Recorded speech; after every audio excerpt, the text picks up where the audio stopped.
بسم الله الرحمن الرحيم. الحمد لله رب العالمين،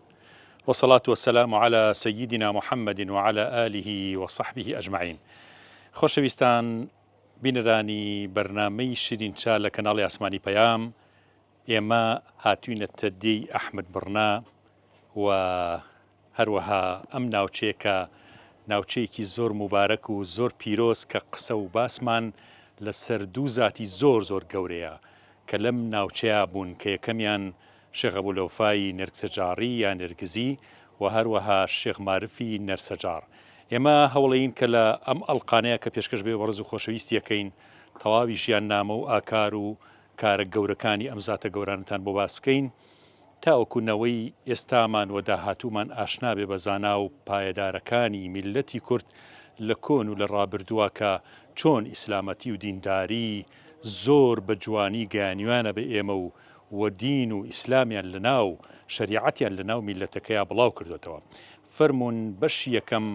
لە ئەڵقەکەمان و هیوادارم ئینشاءالله سوودی هەمولایەکی تیا بێت و خۆی گەورەش لە هەمولایەکمان ڕازی بێت.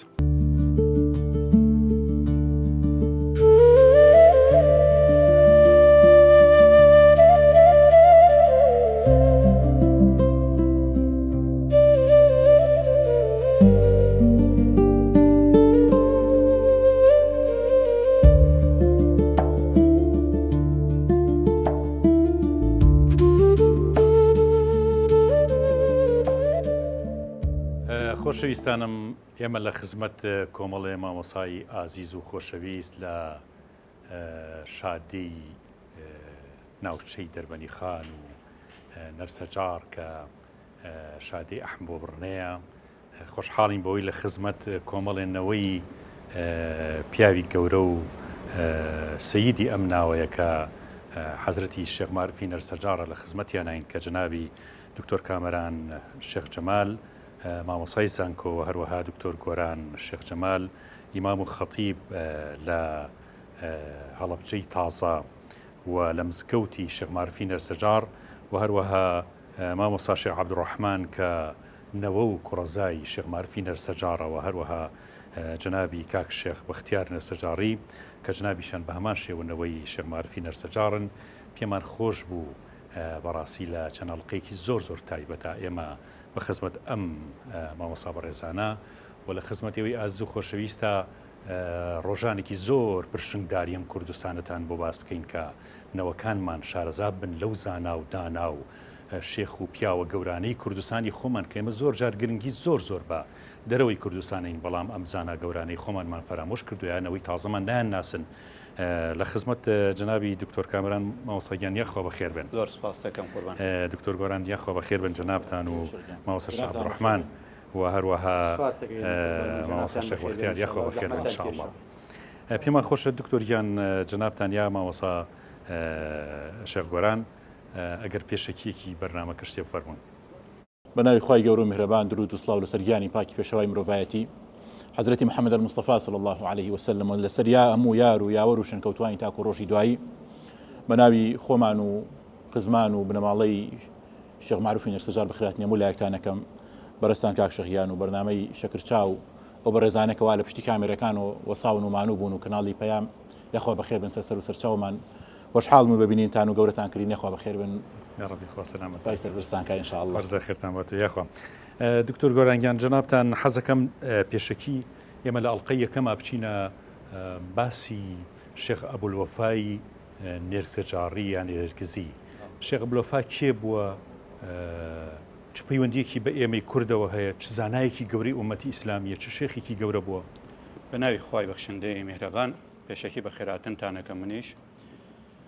بەڵێن هەندێک سەحابەی پێغەمبەری خوا صلی الله عليه وسلم چوونەتە خزمەتی پێغەمبەری خوا فەرموویانە ترسن تووشی نیفاق بن ئەی ڕەسوول الله صلی الله عليه وسلم. فەرموویەتی بۆ تویانە ئەو حاڵەت و وەزعی کە ئێمە تیایان لە خزمەتی توا لە ماڵەوانی فەرموویەتی جا ئەگەر وابوونایە مەلایکان لە ماڵەوە لەسەر جادەکان سەلامیان لێکردن. سوفیانی کوڕی عوەینە فەرمووێ عند ذکر الصالحین تنزل الرحمة، کاتێ باسی پیاوچاکانەکەین ڕەحمەتی خوا بارێ. داواکارم لە خوای گەورە لە یاد و زیکری شێخ ئەبوولوەفای نەرگسی و شێخ معروفی نەرگسەجاڕیە ئێمەش لەو ڕەحمەتە بێبەش نەبین و خوای گەورە ئەو ڕەحمەتە بڕێژە بە سەرمانە و قسە و گفتەکانمان بۆ ئەو بێت بەنسبەت ئەبولوەفای نەرجسیەوە بەڵێ ئەبولوەفا کوڕی محەممەدی کوڕی محەممەدی کوڕی زەیدی کوڕی حەسەنی عڕەیضی کوڕی زەیتی کوڕی عەلی زەین العابدینی کوڕی مامی حسێنی کوڕی پێغەمبەری خوایە ساوسان یعنی کچەزای پێغەمبەری خوایە صلی الله عليه وسلم ئەم زاتە لەنەوەی پێغەمبەری خوا بۆ صلی الله عليه وسلم زۆر جار لە سلسلەی نەسەبیان هەندێک قسەی تر کراوە بەڵام ئەسەح نەسەبی کە من بە خزمەتی گەیشت بێتم لە کتێبی قەلائید الجەواهیر لتادەفی ئەم سەنەدەی باس کرد چەند شتێک هەیە معلومە یعنی ثابت بووە لەسەر ئەبولوەفا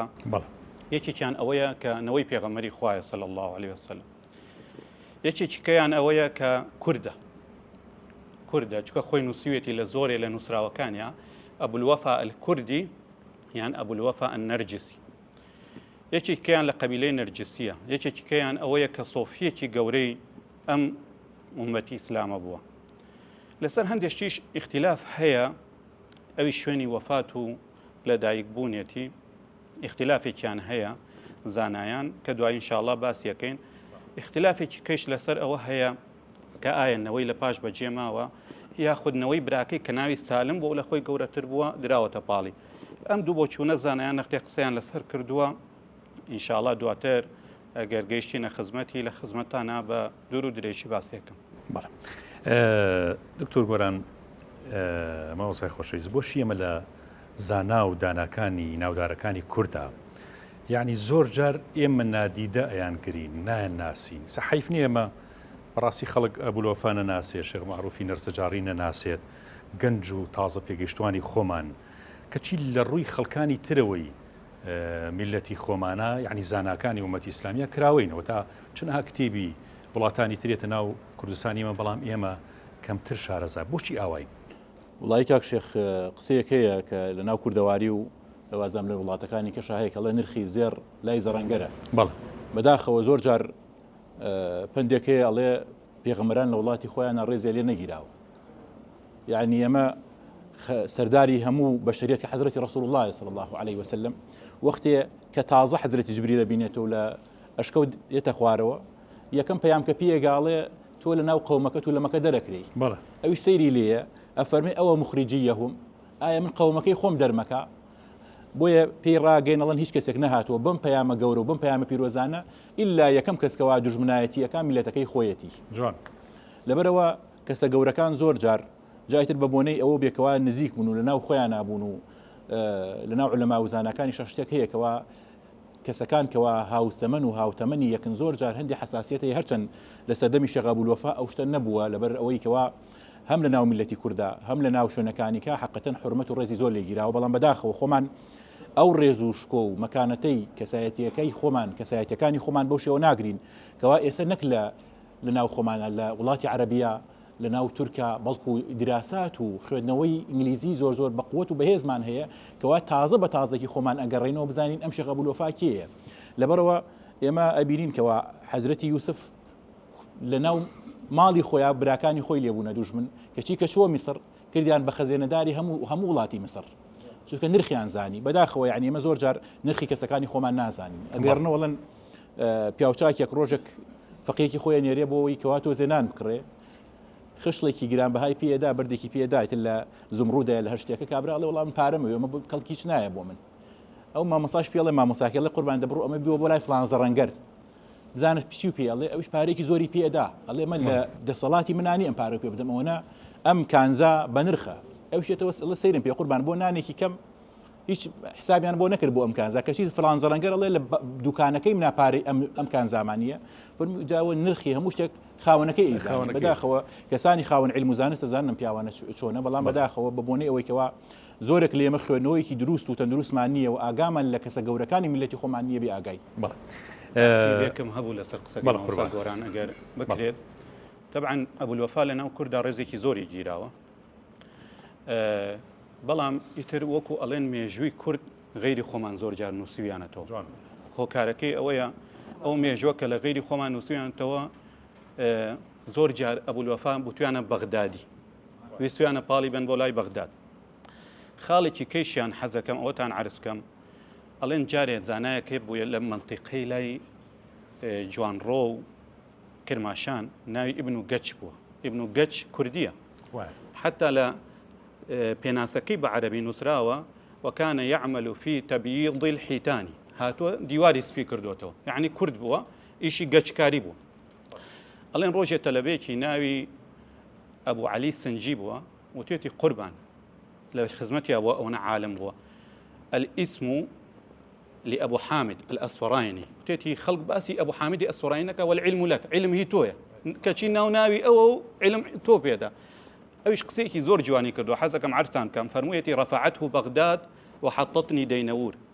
خۆی خەڵکی دەینەور بۆ لای کرماشان وتێتی ئەو بەغدا بەرزی کردو منیش دەینەور نزمی کردمەوە داینەوانتە. زۆر جار هۆکاری ئەم مامۆسانەی خۆمان لە دیەکا بوون ناسراو نەبوون خەڵکێکی زۆر نەیناسیون. ئێستا ئەگەر مەولانا خالید لە شام نەبوایە مامۆستا عەبدولکەریم لە بەغدا نەبوایە زەهاوی لە بەغدا نەبوایە ئایا گەر لە دی زەهاوە بوایە لە منتیقەی ئێران یان لە بیارە بوایە ئەو ناوبانگەیە بوو بە تەئکید شوێنەکانیش خەڵکە گۆڕێن و ناوبانگ و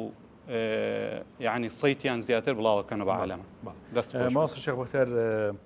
حەزەکەم بۆ پرسیار لە جناوکەم یەکسەر بچینە ناو ژیانەکەی ئەبوو لۆفا کە ئەوە بەسە بۆ ئەبوو لۆفا کە پیاوێکی گەورەی ومەتی ئیسلامی کە شێخ عەبدولقادری گەیلانیە کە نمونە بە ئەبوو لۆفا هێنێتەوە باسیەکە. چیمان هەیە لەسەر ئەبوو لۆفا کە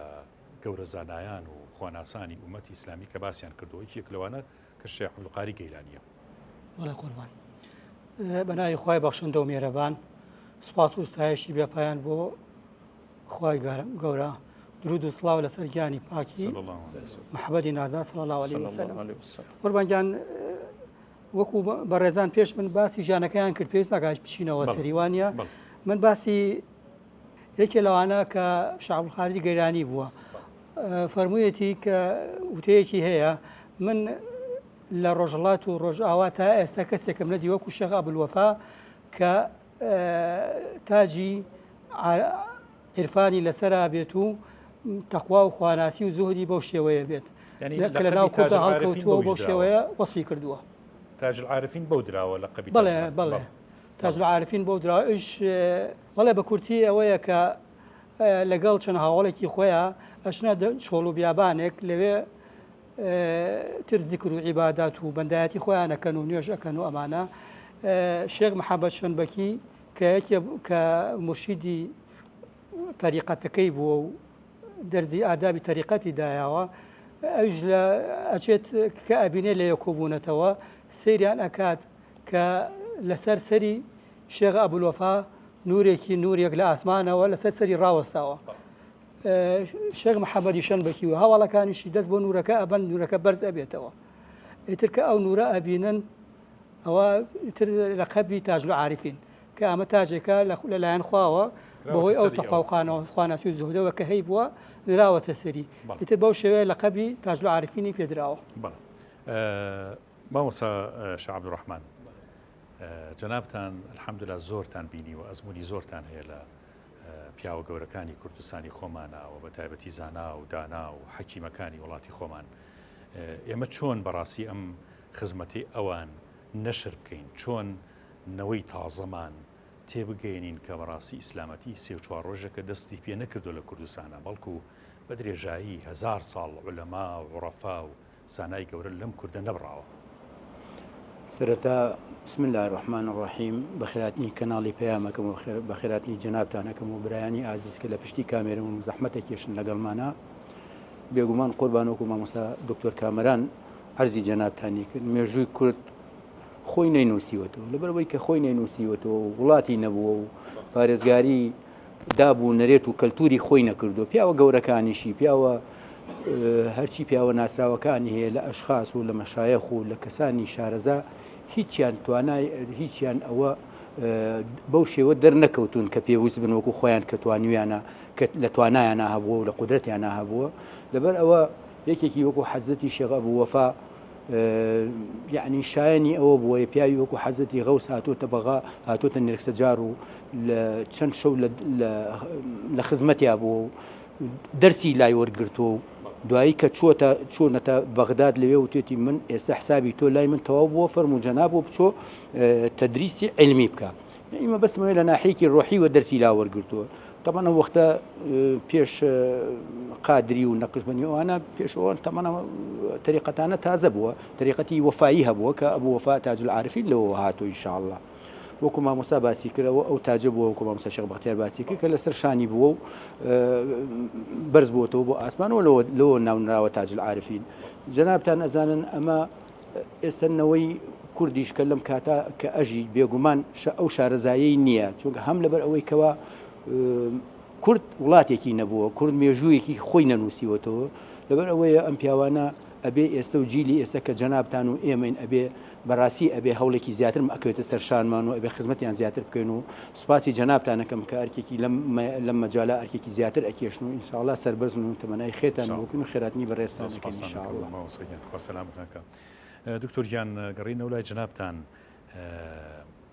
بۆ نمونەی سەبا بچینە نا ئەو باسەکە شێخ عەبدولوەفا گەیشتووە بە خەلیفەی عەباسی ناصرەدین بالله بەسەرهاتی هەیە لەگەڵ ئەوە لەگەڵ شێخ عەبدولقادر گەیلانیا هەیەتی هەم تربینەوە بۆ پوشێن کە بەڕاستی لەوێ ینی بەسەرهاتی زۆر گەورەی هەیە مەدرسەی هەیە جەنابتان پێش بەرنامەکە ئاماژەتان بۆ کرد حەزەکەم عەبدولوەفا جوڵەی عەبدولوەفا لە مەجالی عیرفان و علم و پێگەیشتنە بۆ ئەو شوێنانی کە ڕۆشتووە لەگەڵ جەنابی کاک شێخ بەختیار و مامۆسای خۆشەویستمان ئینشاءالله قسەی لەسەر بکەین. طبعا قوربان بەنسبەت عەبدولوەفاوە ئەبولوەفا لە کتێبەکانە نووسراوە عەرەبی نەزانیوە کەواتە ئەبولوەفا کەسێکی گەورەی ڕۆحی و تەسەووف بووە لە ڕووی علمەوە و زانستەوە زۆر بابەتی فقهی و کتێبم لێ نەبینیوە لە ڕووی تەسەووفەوە دوو مامۆستای باسەکرێ زۆر بە جوانێکیان محەممەدی هەواری یەکیان شێخ محەممەدی شەمبەکی ئەم دوانە لە ڕووی ڕۆحیەوە پێیان گەیاندووە چەنەها تەلەبەی هەبووە حەزەکەم ناوێکی هەندێک لە تەلەبەکانە پێ بڵێن پێشەوە بڕۆینە سەر پوشێن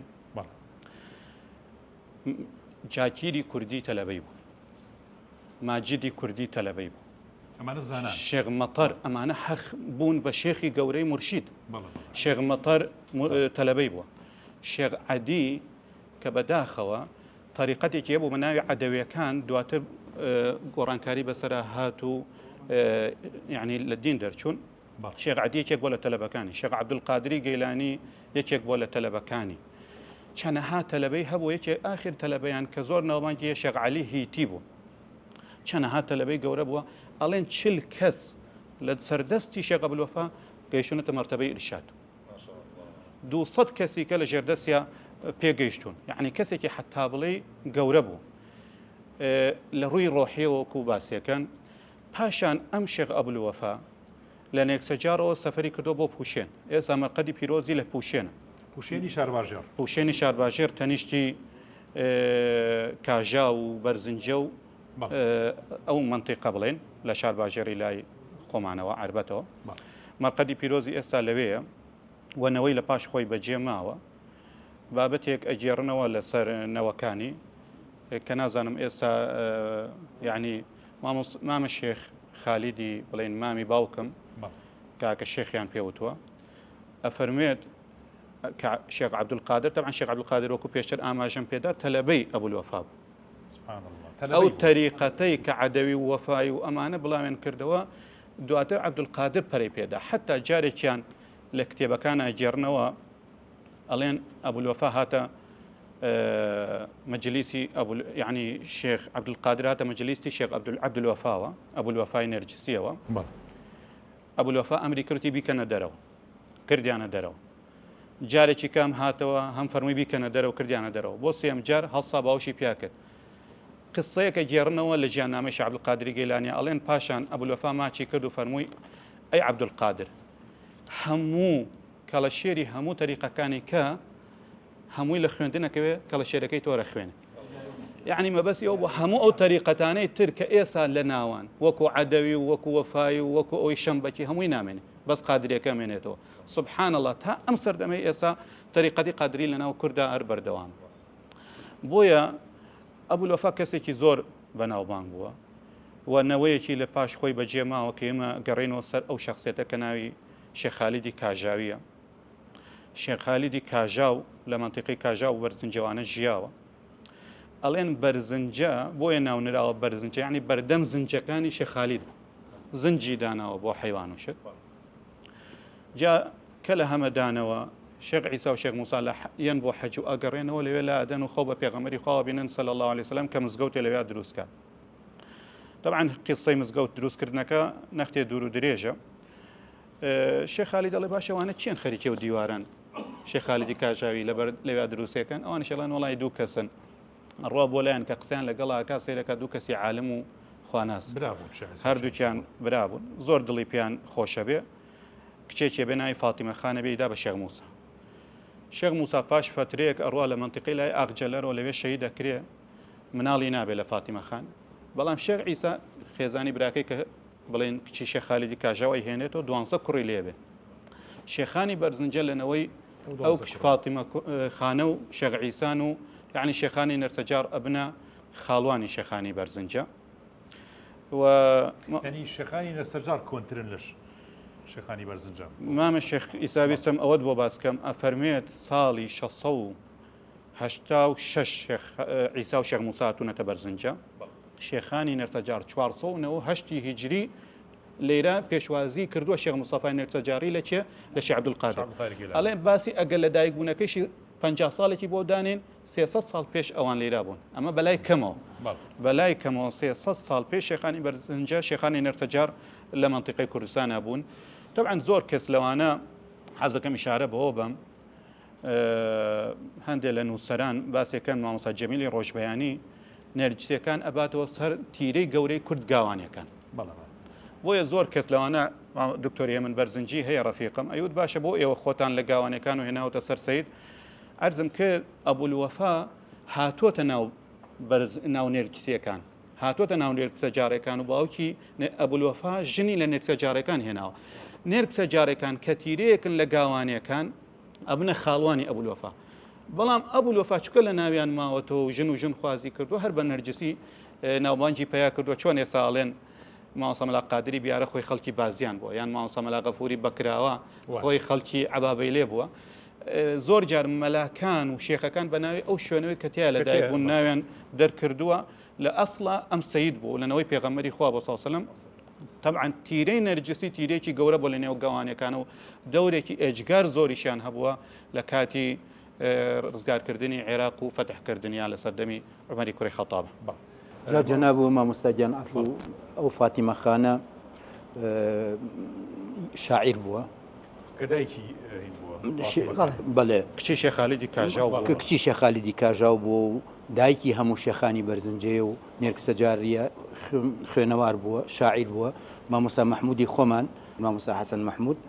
ئەو شیعرەکانیشی لایە ئەوەی هی فاتیمە خان بەڵێ هی فاتیمە خان و زۆر خوێنەوار بووە و قورئانی بە کوردی نووسیوە بەڵێ بەڵێ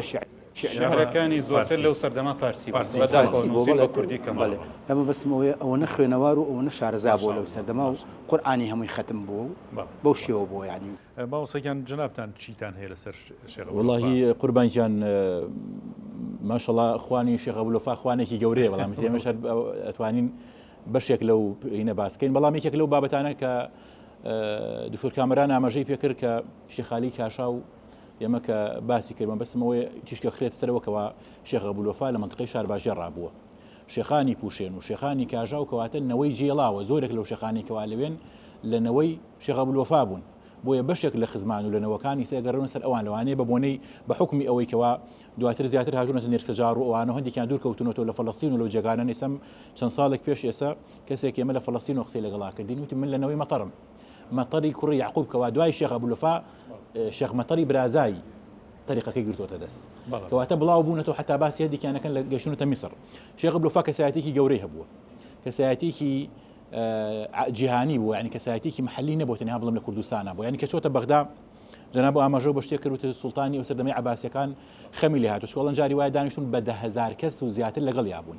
لەبەرەوەی لە ئالوبەیتی پێغەمبەری خوا بە صلی الله عليه وسلم و بینی عەباسیەکان و بینی ئالوبەیتیش حساسیتێکی سیاسی هەبوو خەمی لێ هاتووە بۆیە هەندێک ئەوانەی کەوا لە سوڵتەوە نزیکە بوون ئەڵێن قسەیان کردووە لای بڵێن خەلیفەی عەباسی وتیان ئەم کەسە خوێنەواری نییە مەبەسەکەی مەبەسێکی سیاسیە بۆ یەکو لە کتێبە مێژوەکانە هاتوو ئەڵێ چوار فەقیهی گەورەی ئەو سەردەمەی بەغایەن بۆی و شێخ ئەبولوفا شێخ محەممەد تاج العارفین هێنە دائێنێن کە دائێنن ئەیانە پرسیاری لێ بکەن بزان ئەم پیاوە چۆنە چۆنی خۆشی دانیشێ خەلیفای مەجلیسەکە کە پرسیاری لێکەن طبعاً ئەو لە ئەوڵەوە زەردەخەنەیەکەی باتەوە چکە ئەزانێ زۆربەی زۆری پرسیارەکان پرسیارێکی فقهی و ظاهریە لەوانەیە زۆر ئەم ئەگەر بە زۆر بەقوڵی وەڵامیان باتۆ بە شێوازێکی کە بۆ خەلیفەی باسکەن بۆیە بەو شێوازی کە ئەوان پێیان خۆشە بە شێوازێکی تێروتەسەر وەڵامیان نەداتۆ لە چاوی خەلیفەی عەباسیە طبعاً کە قسەی شەکا ئەڵێ لەکنەیەکی عەجەمی پێوە بووە دیار بوو کەوا لە ناو کووردا گەورە بووە چونکە هەمویان ئەڵێن لە بەنی نەرجس لەنەوەی جەماعەتی نێرسەجار کەوا باوکی ناوی عومەری کوڕی شێرکۆ بۆ لەنەوەی نێرسەجار لەو سەردەما ئێمە کە باسی کراوە لە سەردەمی ناوی عومەری کوڕی شێرکۆی ئەبولعیماد وابزان ئەوە باوکی خێزانێ بڵێن دایکێتی خێزانێ بڵێن دایکی طرفی دایکی طرفی دایکی باوکی دایکی کە لەوێ بووە لەو ناو ئەوانیشا گەورە بوو ئەو لە هەجە کوردیکەوە بە زۆرێک لە مامۆساکانی خۆمانەوە دەرکەوتۆ لە ئەوڵۆ یانەوە تۆزێک بەنەو ئەکسیدیکەن بەڵام لە دوایی کە قسەکەن خەلیفە بەڕاستی سەرسامیە بێ و پێی ئەڵێ تۆ ئیتر چی ئەەکەی بڕۆ بیکەچکو ئەزانی مەکانەتی ئەو خەلیفەی عەباسی بەڵێ خەلیفەی عەباسی لەو سەردەما ئەوەمە دانیشتێکەکەوا چوار فەقیهی گەورە دانیشتەوە شێخ عەبدولقادری گەیلانی دۆسایەتی هەبوو لەگەڵ یا بەناو نێرسەجارڕا تێپەڕیەوە مامۆستا مەلا عەبدولکەریمی مدەڕیس ڕەزا و ڕەحمەتی خوای لەسەر بێ ئەفەرمێ لە یادی مەردانە و لە بنەماڵەی زانیارانە ئەفەرمێ من لەو شێوە کە لەوێ 4 ساڵ تەدریسی کردووە جەنابی مامۆستا ئەفەرمێ من لەژێر دارپەڵکێکا دانیشتووە لەوێ سەراحەتی کردو و ذکری کردووە من لەو شوێنە دانیشتم و بەردێک هەیە تاکو ئێسش ماوە لە حوشەی مزگەوتی نێرسەجارە لەسەر هەلای حوزەکە لەوێ نوێژی کردووە من لەسەر ئەو بەردەش نوێژم کردووە بەردەکە مەشهورە معلومە و مەشهورە و لەوێەوە دیارەکە لە گەیلان و هاتۆ ڕۆشتۆ بچێ بۆ بەغا لە نێرسەجار لای داوە لای ئەو شێخانی نێرسەجار کە دۆستایەتیان هەبووە پاشان ڕۆشتۆ بۆ لای شێخ ئەبولوفای تاج العارفین کەوا دۆستایەتیان هەبووە و ئەو قسێکەوە باسییان کرد کە فەرموویەتی تاکو ڕۆژی قیامەت ناوی شێخ عەبدولقادر هەر ئەمێنێ و باسی ئەوە شەکرێکەوە شێخ ئەبولوفا گوایە عربی نەزانی وەڵام من ئەزام عربی زانیوە بەڵام ئەو فەساحەتەی کەوا هەبوو هەندێک کەراماتێکی لەسەر باسەکەن کەوا ڕۆژێک شەوێک خەوێکە بینەوە پێغەمبەری خوا صلی الله عليه وسلم کەوا تفی پیرۆزی خۆی خاتە ناو دەمی شێخ ئەبولوفا لە دوایەوە عربیەکی زۆر فەسیح قسەکە جا فەرمێ ئەمسەیت کوردیًا وأصبحت عربيًا من شەو ئێوارە کورد بووم ئێستا عەرەبم هەندێک ئەڵێن مە دلیلی ئەوەیە کەوا عەرەبە نە ئەمە بەسی ئەوەیە کەوا ئەمە زمانەکەی پاراو بووە ئەوەنە لە علم و معرفەت و زمانی عەربیین بووە کەوا ترۆک و عەرەبێکی ئەسیلی لێ هاتوو ماوەس شێخ بەختیار کەراماتی زۆرە شێخ ئەبولوفا من لەو کتێبەی جنابتان کە لەسەری نووسیوتانە یاخود ئەو مەستەڕانەی کە ئاماژەی پێکراوە شتی زۆر حتا باسی ئەگەر جوولەکەکەی واسیتمان بۆ بکەی یاخود باسی ئەو چیرۆکەی ابن عەقیل و ابن هوبەیرە و ئەبولوفا کە کەراماتیان لێبینراوە ینی شتانێکی زۆر جناب چی ئەوەی ئێستا کە لە بیرمە کەراماتی زۆرە لە ژمارە نایە دەم بەڕامەش بەشی ئەوە ناکە هەمووی باسکەین بەڵام ئەوەی کە هەوڵ بم بە کورتی باسی یەک دوو کەراماتی بکەم یەکێ لەوانە کە بۆ خوێندنی ئاینی ئەچێت بۆ بوخارا لەوێ کەیتر ئیجازەی علمی وەرەگرێ و تەواوە بێ هاوڵەکانی داوای لێکەن کە داوەتێک ساز کا قوربانیەک بکات و بۆ مناسبەوە کە خوێندنی تەواو کردووە و پلەی ئاینی علمی وەرگرتووە ئەویش لەوێت تامان غەریبە بێ و ئیمکانەتی ئەوەی نابێ ئەو ژۆڵە سەر ئەو قوربانیە بکات عزرخوای ئەێنێتەوە بەڵام ئەوان ناشێ بە گویانە و لێ هینی ناکەن هەر کۆڵی لێ نادەن ئەخیرەن ئەچن لای حاکمی بوخارا کە سوڵتانی بوخاراشی پێڵێن تر شکاتی خۆیانەکەن ئەبنە لای ئەویش لای هین حاکمی بوخاراش ئەبولوفا بانکە شێخ ئەبولوفا داوای لێکە ڕەفیقەکان داوای ئەوە لێکن بۆ ئەو قوربانیە ناکەیت و داوەتیان ناکەیت و بۆ مناسبەی کە دەرچووت ئەویش باسی حاڵی خۆی بۆکە کە لێرە غەریبە و ئاوارەی و ئیمکانەتی ئەوەی نیە ئەو قوربانیە بکە ئەڵێ جناب و ئیمکانەتی هەیە لە جاتی من ئەو قوربانیە بکە با تۆش ئەو پاداشە دەستکەوێت لە جاتی من ئەو خێرە بکە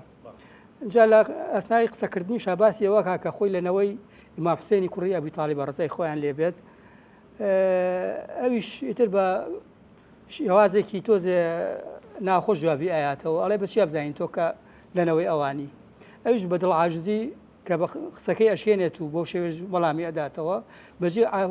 زویرە بێت و ئەڕوات بەجێ یەڵێ بۆ شەو حاکمی بوخارا خەوە بینێ لە خەوی قیامەت هەساوە پێغەمبەر صلی الله علیه و سلم لەسەر ئاوی حەوزی کەوسەر وەساوە ئەمیش لەوێ هەمویان خەڵک بەڕیز وەستاون و چاوەڕێیەکەن کە پێغەمبەر صلی الله علیه و سلم پێشوازیان لێ بکات و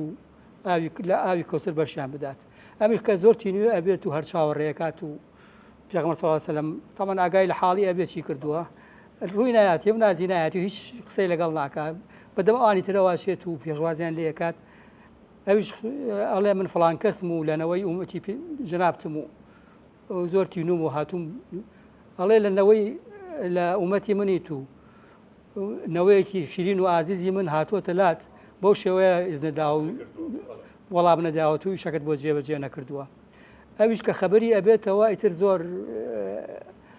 ئەترسێت خەمی لێت ئەڵێ من ئەمە کە ئەو بۆی دەرەکەوە کە ئەمە لەنەوەی ئیمامی کە حەزرەتی پێغەمبەر صلی الله علیه و سلم و لێ عاجز بۆ بەجێهێشتووە ئەگەڕێ لە بوخارا نایدۆزێتەوە ئیتر دەست و دایر و پیاوەنەکانی بانگەکە بۆی بدۆزنەوە والحاصل کە ئەیدۆزنەوە ئەیەنن بۆ لای حاکم عزرخوایی بۆ ێنێتەوە ئەڵێ نەمزانیەوە وایە کە تۆ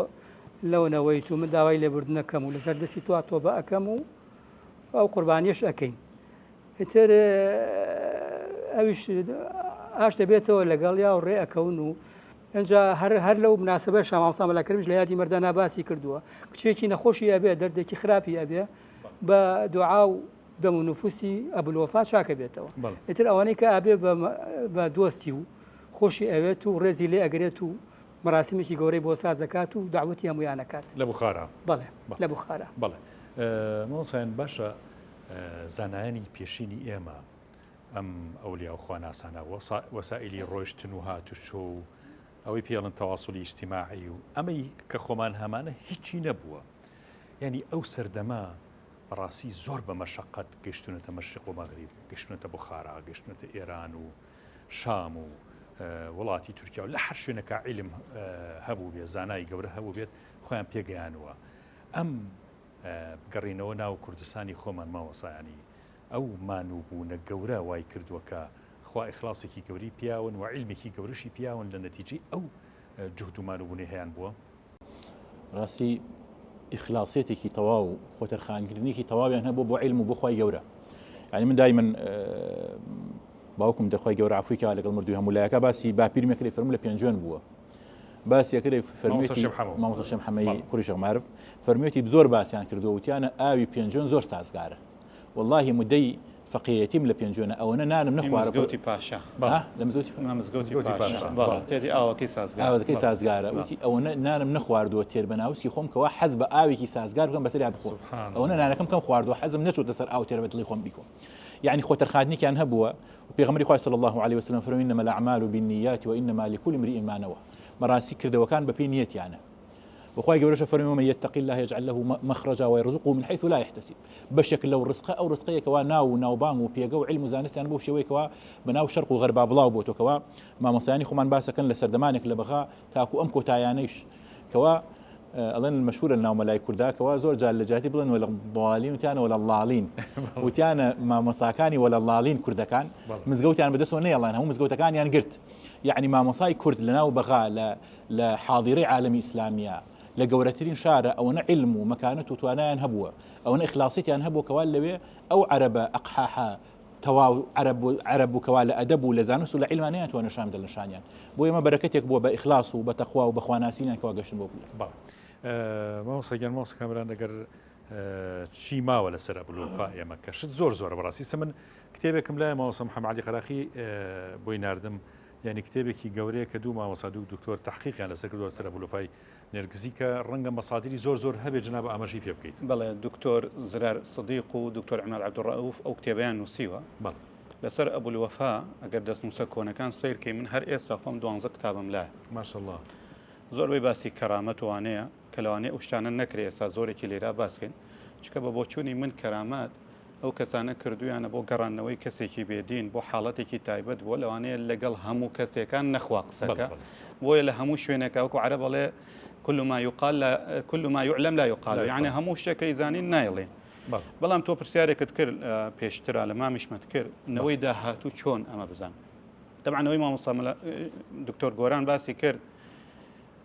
مامۆستا محەممەد عەلی قەرەداخی بۆ خۆشمی گێڕاوە و فەرموو مەلا عەرەبەکان وتیانە جماعة ولا الضالين استولوا على المنابر أو أنا زور بونو تدي دسيان بصر همو منابر كاني بغداد كردوا من زور جار جنابي كاك شيخ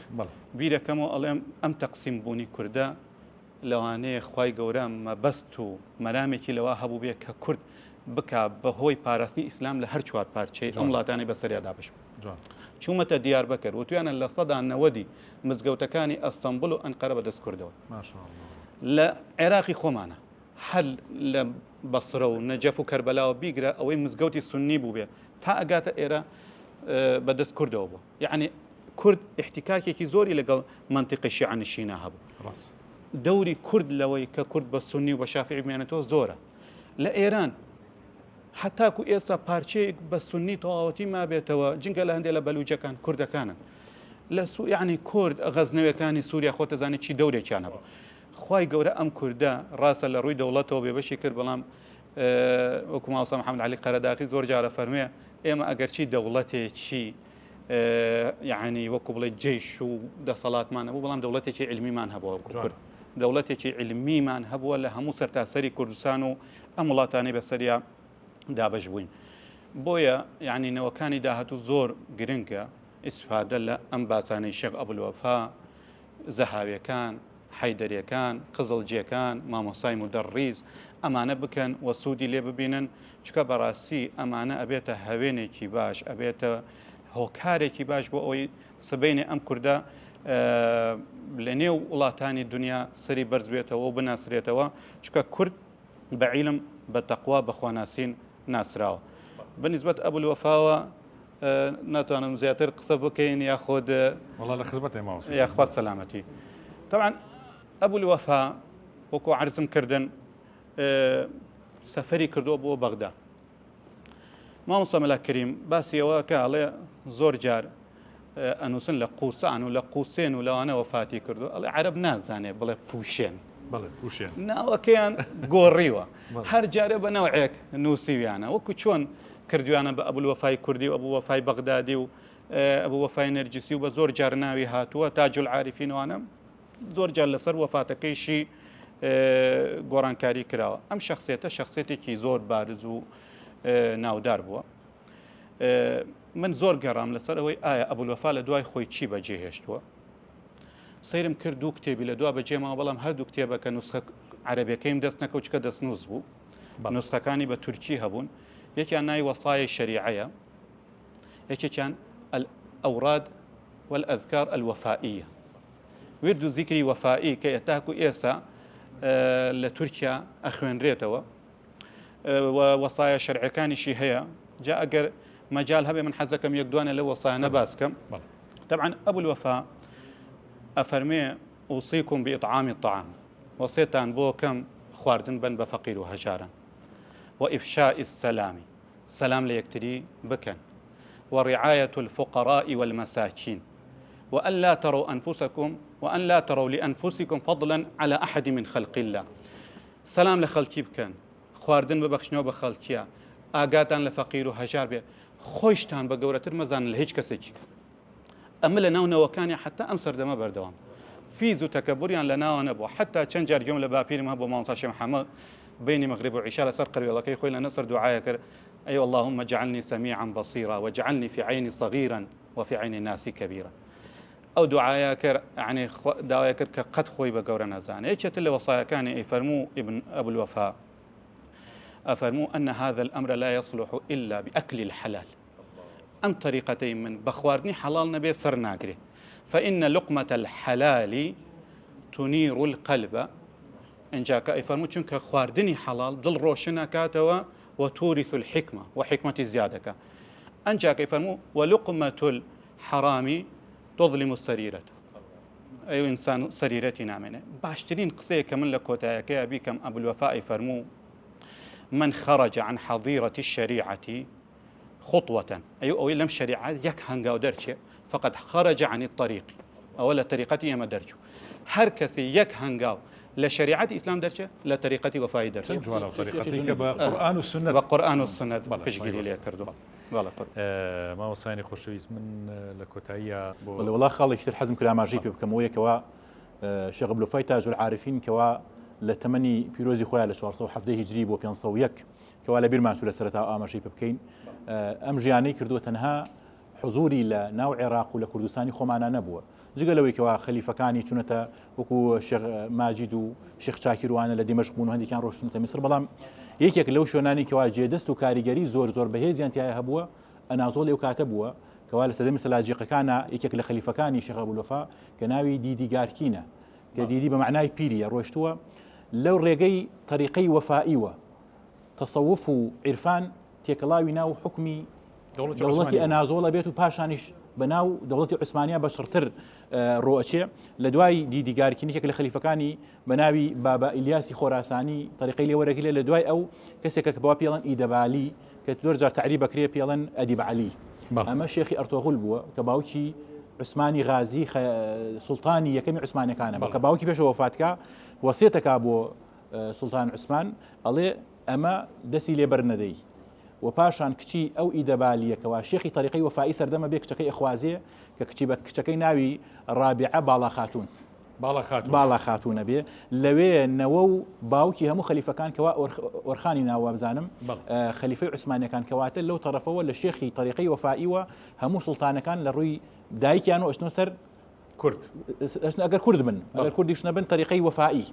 لەوێوە تێکەڵاو ئەبێ بە دەوڵەتی عوسمانی و کاریگەریەکەی و چووکە تاکو ئێستا وا مەشهور بووەکەوە ئەوان وایان زانیوە تەسەوفیان لە منطقەی شەرق و لە بوخارا و لە منطقەوە بوو هاتووە نەک لە عێراق و لە منطقەی لای خۆمان و لەوە لە لێکۆڵینەوە تازەکانە بۆیان دەرکەوتووە کە طریقەی وەفایی یەکەم طریقە بووە کەوا کاریگەری هەبووە لەسەر